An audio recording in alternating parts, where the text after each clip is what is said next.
శైవ వైష్ణవాలు రెండు సుబ్రహ్మణ్యుడి వల్లే వియ్యం ఉంది. అంతటి మహానుభావుడు ఆయన.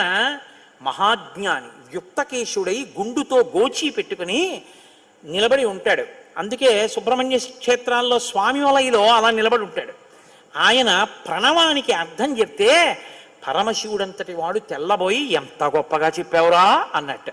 నాన్నగారు అలా అంటే కుదరదు, ఇది ప్రణవ రహస్యోపదేశం కదా, మీరు కూడా మడి కట్టుకుని వచ్చి శిష్యుడిగా కూర్చోండి చెప్తానన్నట్టు.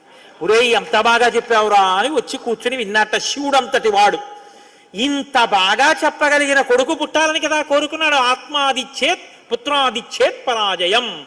తండ్రి గారికి ఆ కోరిక తీరిందటువంటి బ్రహ్మజ్ఞాని పుట్టాడు. ఆయనే తరువాతి కాలంలో కేవలం పాలు తాగి పెద్దవాడైపోయాడు అంతే. అయిపోగానే ఆయన్ని దేవసేనకి తీసుకొచ్చి పట్టాభిషేకం చేసేశారు. సేనాధిపతి అయిపోయాడు. తారకాసుర సంహారం చేశాడు. దేవతలందరూ సంతోషించారు. అమ్మ అందమంతా మూర్తి